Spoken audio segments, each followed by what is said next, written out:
ಮುಚ್ಚಿದ ಕೊಠಡಿಯ ರಹಸ್ಯ. ಒಂದು ಹಳ್ಳಿಯಲ್ಲಿ ಕಾರ್ತಿಕ್ ಎಂಬ ಹುಡುಗನಿದ್ದ. ಅವನ ತಾತ ಹಳ್ಳಿಯಲ್ಲೇ ಅತ್ಯಂತ ಗೌರವಾನ್ವಿತ ವ್ಯಕ್ತಿ. ಆದರೆ ತಾತ ಸಾಯುವ ಮುನ್ನ ಒಂದು ವಿಚಿತ್ರ ಮಾತು ಹೇಳಿದ್ದರು. ನಮ್ಮ ಮನೆಯ ಹಿಂಭಾಗದಲ್ಲಿರುವ ಹಳೆಯ ಕೊಠಡಿಯನ್ನು ಯಾರೂ ತೆರೆಯಬಾರದು. ಆಮೇಲೆ ತಾತ ನಿಧನರಾದರು. ವರ್ಷಗಳು ಕಳೆದವು. ಮನೆಯವರು ಆ ಕೊಠಡಿಯನ್ನು ಮರೆತು ಬಿಟ್ಟರು. ಆದರೆ ಕಾರ್ತಿಕ್ಗೆ ಯಾವಾಗಲೂ ಆ ಕೊಠಡಿಯ ಬಗ್ಗೆ ಕುತೂಹಲ.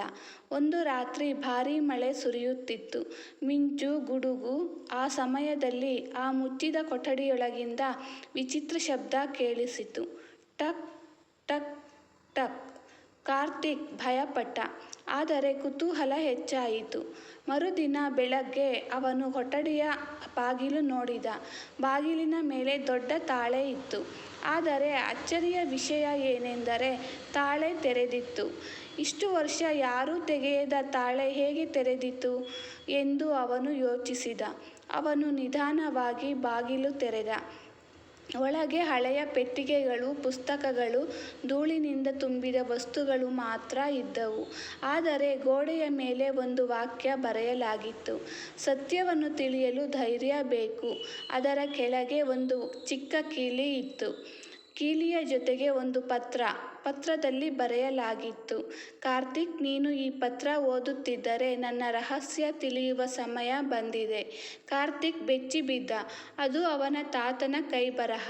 ಆ ಪತ್ರದಲ್ಲಿ ಒಂದು ಹಳೆಯ ನಕ್ಷೆ ಇತ್ತು. ಅದು ಹಳ್ಳಿಯ ಹೊರಗಿರುವ ಕಾಡಿನ ಕಡೆ ತೋರಿಸುತ್ತಿತ್ತು. ಕಾರ್ತಿಕ್ ನಕ್ಷೆಯನ್ನು ಹಿಡಿದು ಕಾಡಿಗೆ ಹೋದ. ಅಲ್ಲಿ ಒಂದು ಹಳೆಯ ಬಾವಿ ಕಂಡಿತು. ಬಾವಿಯ ಒಳಗೆ ಒಂದು ಕಬ್ಬಿಣದ ಪೆಟ್ಟಿಗೆ ಇತ್ತು. ಅದನ್ನು ತೆರೆಯುತ್ತಿದ್ದಂತೆ ಚಿನ್ನ, ಹಣ ಅಥವಾ ಆಭರಣಗಳು ಇರಲಿಲ್ಲ. ಬದಲಾಗಿ ನೂರಾರು ಜನರ ಹೆಸರುಗಳಿದ್ದ ಒಂದು ಪುಸ್ತಕ ಇತ್ತು. ಅದರ ಮೊದಲ ಪುಟದಲ್ಲಿ ತಾತ ಬರೆದಿದ್ದರು, ಈ ಪುಸ್ತಕದಲ್ಲಿರುವವರು ನಾನು ಬದುಕಿನಲ್ಲಿ ಸಹಾಯ ಮಾಡಿದ ಜನರು.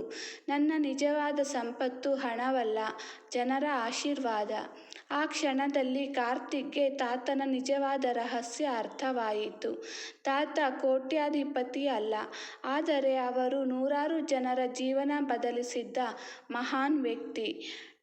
ಟ್ವಿಸ್ಟ್: ಕಾರ್ತಿಕ್ ಹುಡುಕುತ್ತಿದ್ದ ಖಜಾನೆ ಚಿನ್ನವಲ್ಲ, ಅದು ಒಬ್ಬ ಮನುಷ್ಯ ಬಿಟ್ಟು ಹೋದ ಒಳ್ಳೆಯತನದ ಪರಂಪರೆ. ನೀತಿ: ಹಣ, ಆಸ್ತಿ, ಚಿನ್ನ ಎಲ್ಲವೂ ಒಂದು ದಿನ ನಶಿಸಬಹುದು, ಆದರೆ ನಾವು ಮಾಡಿದ ಒಳ್ಳೆಯ ಕೆಲಸಗಳು ಮಾತ್ರ ಸದಾ ಜೀವಂತವಾಗಿರುತ್ತವೆ.